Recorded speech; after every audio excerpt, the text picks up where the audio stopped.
నిలిచేదము, అపోస్తలుల బోధయందు నిలిచేదము, హెబ్రోను సహవాసములో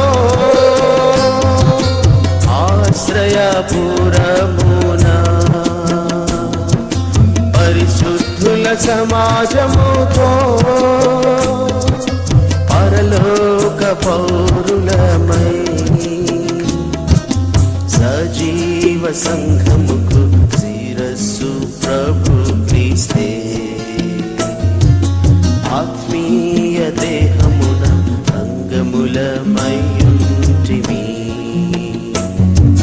సజీవ సంఘముకు శిరస్సు ప్రభు క్రీస్తే,